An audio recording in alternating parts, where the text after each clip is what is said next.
Vaccine का camera test आज हम आपको दिखाने वाले हैं। नमस्कार, मैं हूं प्रीति रघुनंदन। रात के 8 बजने जा रहे हैं। अब वक्त है दिन की हर बड़ी खबर को बारीकी से परखने का, खबरों में छिपे हर पहलू को समझने का।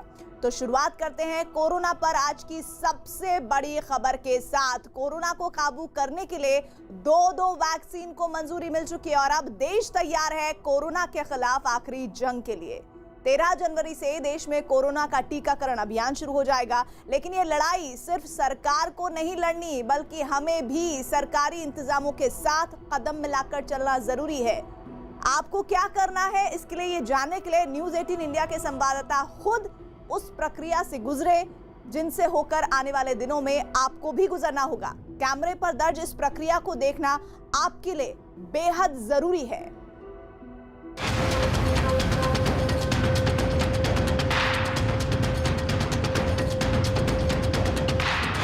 खत्म हुआ वैक्सीन का इंतजार।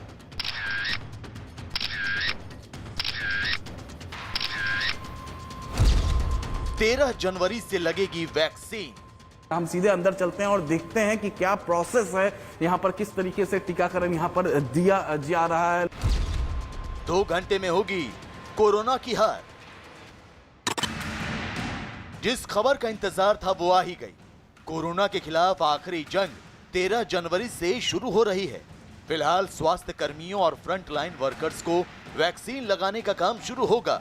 स्वास्थ्य मंत्रालय के मुताबिक मंजूरी मिलने के 10 दिन के भीतर वैक्सीन का काम शुरू हो सकता है।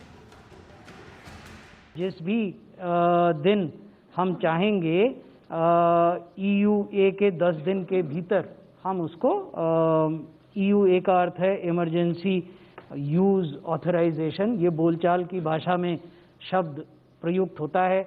हमारे मीडिया के मित्र इसी शब्द का उपयोग करते हैं। हमारे कानून में एक्सेलरेटेड अप्रूवल फ्रेज का इस्तेमाल किया गया है। तो जिस भी दिन हुआ, जैसे अब आप जानते हैं कि किस दिन हुआ, उस दिन से 10 दिन के भीतर में ये रोल आउट होने की पूरी तैयारी है। वैक्सीन की तारीख सामने आने के बाद देश राहत की सांस ले रहा है। अगर 13 तारीख से लगेगी तो हम बड़े खुश हैं। हमें साल भर से इंतजार है कब हम अपना इस मास्क को हटा के घूमेंगे यहाँ पे। ये जो वैक्सीन आ रहा है ये पूरे देशवासियों के लिए, इंडिया के जितने भी हैं सबको बहुत खुशखबरी की खबर है। जी, इस साल की सबसे बड़ी खुशखबरी तो यही है, दिवाली से कोई कम नहीं है कि कोरोना वायरस का टीका मिल गया। लेकिन देश जीता है, देश बचा है। बहुत बड़ी करेंसी, देश का बहुत बड़ा पैसा जो फॉरेन बाहर जाना था, हिंदुस्तान की बहुत बड़ी उपलब्धि है।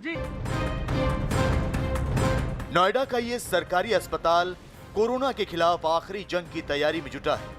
सेक्टर 30 के इस चाइल्ड PGI हॉस्पिटल में न्यूज़ 18 भी आ पहुंचा है। इस कोरोना के कहर से देश को छुटकारा दिलाने वाली इस सबसे बड़ी लड़ाई का हिस्सा बनने, उन सवालों के जवाब जानने जो आपके मन में भी उठ रहे होंगे।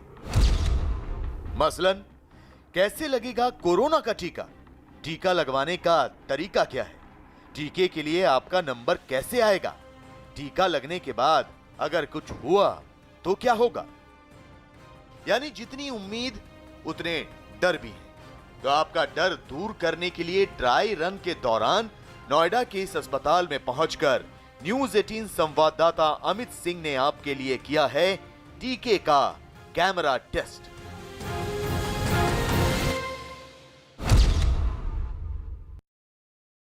टीकाकरण देने का काम यहाँ पर चल रहा है। हम सीधे अंदर चलते हैं और देखते हैं कि क्या प्रोसेस है यहाँ पर, किस तरीके से टीकाकरण यहाँ पर दिया जा रहा है लोगों को। फिलहाल आज स्वास्थ्य कर्मी जो हैं वो 50 स्वास्थ्य कर्मियों को दिया जा रहा है टीका। यहाँ पर डमी टीका 2 घंटे के अंदर 50 स्वास्थ्य कर्मियों को देना है। सीधे हम चलते हैं अंदर और यहाँ सबसे पहले यहाँ पर तस्वीरों में आप देख सकते हैं कि ये वेटिंग लाउंज है। इस वेटिंग लाउंज में आपको सोशल डिस्टेंसिंग का पालन करते हुए इस वेटिंग लाउंज में आपको बैठना है। ये जो आज हम आपको ये जो डमी यहाँ पर ड्राई वैक्सीनेशन का काम यहाँ पर चल रहा है, जो देने का प्रक्रिया शुरू किया गया। जब वैक्सीनेशन दिया जाएगा, जब टीका दिया जाएगा तो ठीक इसी प्रोसेस को अपनाया जाएगा। इसी वजह से आज डमी यहाँ पर वैक्सीनेशन दिया जा रहा है स्वास्थ्य कर्मियों को, ताकि कोई अगर दिक्कत हो तो उस दिक्कत को, इस तैयारियों को दुरुस्त कर लिया जाए। टीके के लिए बनवाए गए कोविन ऐप रजिस्ट्रेशन के बाद ही आपको अस्पताल पहुंचना है। क्योंकि बिना रजिस्ट्रेशन के वैक्सीन नहीं लगाई जाएगी। इसलिए सबसे पहले कोविन ऐप पर आपको अपना रजिस्ट्रेशन करवाना होगा। ये रजिस्ट्रेशन केंद्र और राज्य सरकार द्वारा कराया जाएगा। गंभीर मरीज खुद ही वैक्सीन के लिए अपना रजिस्ट्रेशन करवा सकेंगे। वैक्सीनेशन के लिए अस्पताल में मौजूद वैक्सीनेशन टीम सबसे पहले कोविन ऐप पर आपके रजिस्ट्रेशन की जांच करेगी और आपके पहचान पत्र से उसका मिलान भी करेगी।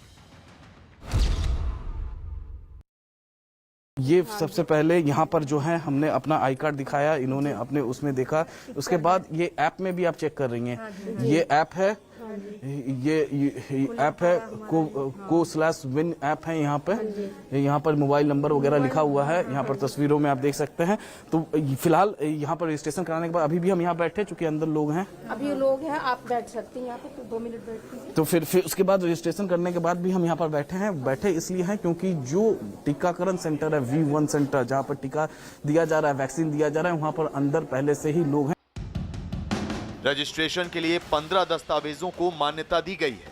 आधार card, driving licence, health insurance, smart card, MNREGA, bank की पासबुक, पासपोर्ट, पेंशन के दस्तावेज, मतदाता पहचान पत्र और पैन कार्ड जैसे किसी एक दस्तावेज का कोरोना वैक्सीन के रजिस्ट्रेशन में इस्तेमाल किया जा सकता है, जिससे आपकी पहचान हो जाएगी। इसके बाद शुरू होगी टीके की असली प्रक्रिया। ये यहाँ पर इसमें चेक किया जाता है। उसके बाद जो ऐप है, ऐप पे भी चेक किया जाता है। तो ऐप पर चेक करने के बाद अब आपके पास मैसेज आएगा? हाँ, मैसेज आ गया, मैसेज आ चुका है। हाँ, मोबाइल पे मैसेज आ चुका है। यानी ऐप पे चेक करने के बाद मोबाइल पर मैसेज आता है। मोबाइल पर मैसेज आने के बाद अब जो है एक जो टीका का जो प्रोसेस होता है वैक्सीनेशन का, वो प्रोसेस शुरू होगा। क्या? अच्छा, ये जैकेट, अच्छा ये शर्ट को, अब चूंकि वैक्सीनेशन लेने के लिए शर्ट को थोड़ा खोलना पड़ेगा यहाँ पे। और ये जो वैक्सीनेशन का जो प्रोसेस है वो यहाँ पर शुरू हो गया है जी।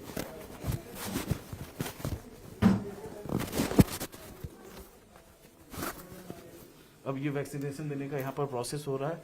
यानी पहले वेटिंग रूम, रजिस्ट्रेशन के बाद फिर से वेटिंग रूम में आपको बैठना है। वेटिंग रूम में जैसे कहा जाएगा कि आपका नंबर आ गया, अब ये वैक्सीनेशन देने का प्रोसेस यहाँ पर शुरू है। वैक्सीन तो लग गई, लेकिन काम अभी खत्म नहीं हुआ है। जी, ये जो कमरा है ये ऑब्जर्वेशन रूम है। यहाँ पर आधे घंटे बैठना है हमें। हाँ जी, 30 मिनट तक आपको यहाँ पर बैठना है। तो ऑब्जर्वेशन रूम में इस वक्त हम बैठ चुके हैं। यहाँ पर आधे घंटे यहाँ पर बैठना है। अगर मरीज को किसी भी तरीके से कोई दिक्कत होता है टीका लेने के बाद, उसके बाद जैसे ही दिक्कत होगी उसके बाद आप कहाँ लेकर जाएंगे? अगर दिक्कत रूम पे लेकर जाओ, वहाँ पे वेटिंग रूम पे लेकर जाएंगे, उधर AIFI रूम जो है, इमरजेंसी रूम में। इमरजेंसी रूम में। तो जैसे ही अगर दिक्कत आती है तो इमरजेंसी, अगर दिक्कत नहीं आती है तो घर जाने के लिए हाँ, आधे घंटे के बाद में, 30 मिनट के बाद में आप घर जा सकते हो। तो आप मेरी सुरक्षा के लिए यहाँ 30 मिनट हैं। जी।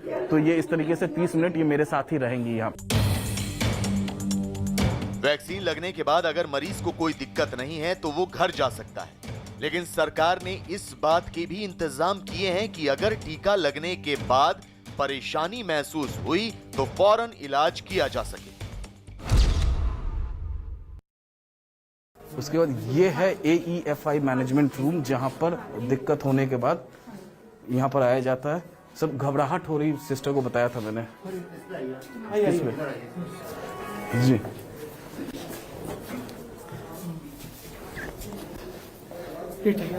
लिख जाए।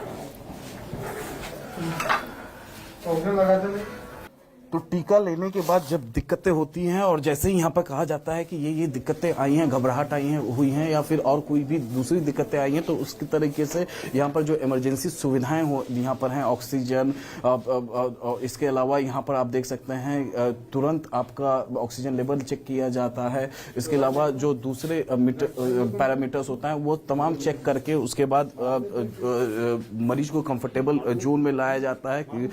जो भी इक्विपमेंट के सहारे अगर यहाँ पर नहीं हो पाता है, फिर यहाँ से इमरजेंसी वार्ड, यहाँ पर तकरीबन 20 मीटर की दूरी पर यहाँ से इमरजेंसी वार्ड है अस्पताल का, वहां पर भी ले जाया जा सकता है।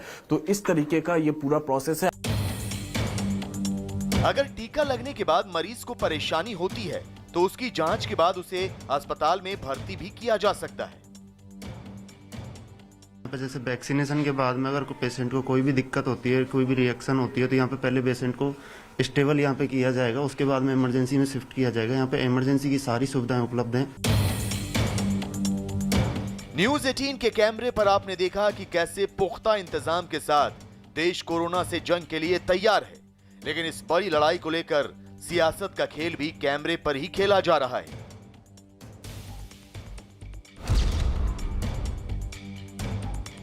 टीके की खबर आने के बाद से ही लगातार कोशिश की जा रही है कि या तो स्वदेशी वैक्सीन की गुणवत्ता पर शक पैदा किया जा सके या फिर इसे बीजेपी की सियासी वैक्सीन बताकर सियासी रोटी सेकी जा सके। इसमें प्रक्रिया पूरी फॉलो की गई थी कि नहीं, क्या सेफ्टी प्रोटोकॉल आए थे कि नहीं।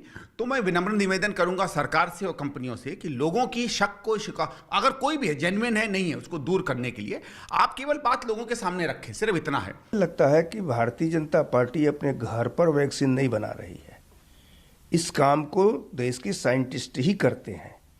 इतनी समझ स्वाभाविक रूप से उनको भी रहनी चाहिए। दुनिया भर में इमरजेंसी जैसे हालात के बीच तमाम कसौटियों पर कसकर एक नहीं दो मेड इन इंडिया वैक्सीन को मंजूरी दी गई।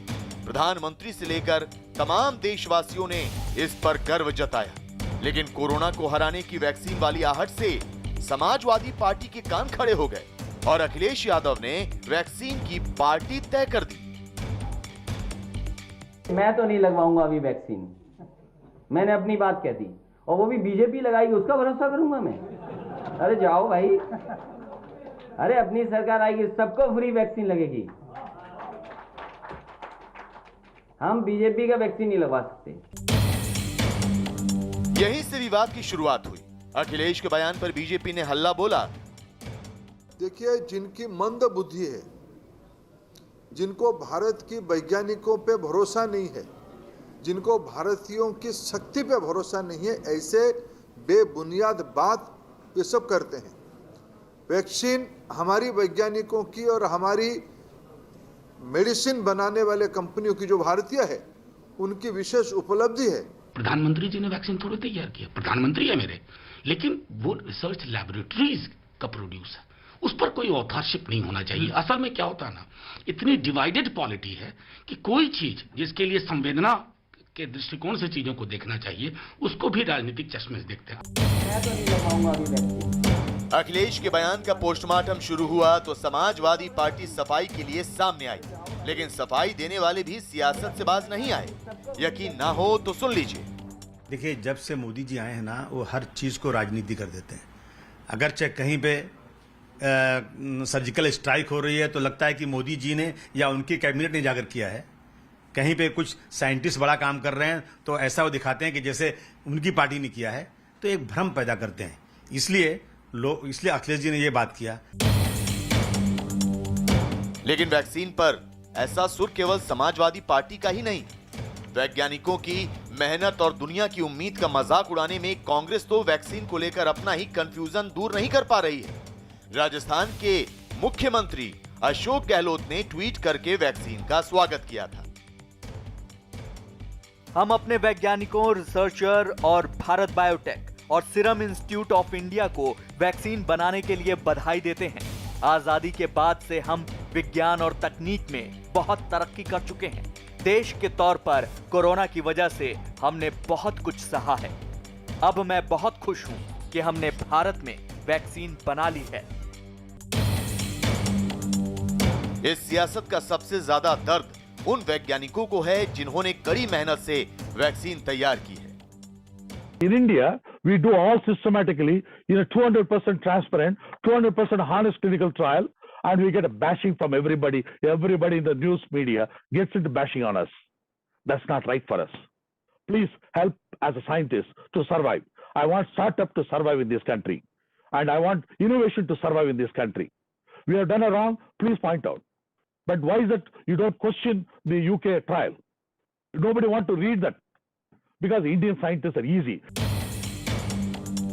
कोरोना को खत्म करने वाले वैक्सीन का इंतजार खत्म हुआ तो वैक्सीन पर सियासी हंगामा शुरू हो गया।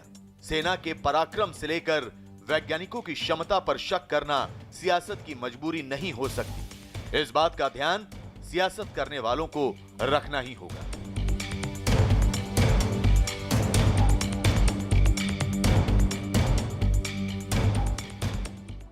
अब की बार कोरोना पर आखिरी प्रहार होगा। अब कोरोना से मुक्ति मिलेगी, लेकिन कोरोना की वैक्सीन और टीकाकरण अभियान की खबरों के बीच ही एक ऐसी खबर सामने आई है जो खौफ पैदा करने वाली है। कोरोना के साथ ही भारत में बर्ड फ्लू ने दस्तक दे दी है।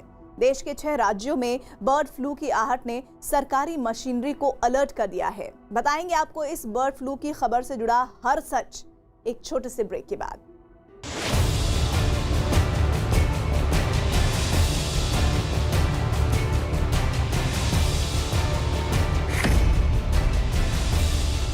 के लिए देखते रहिए न्यूज़ 18 इंडिया।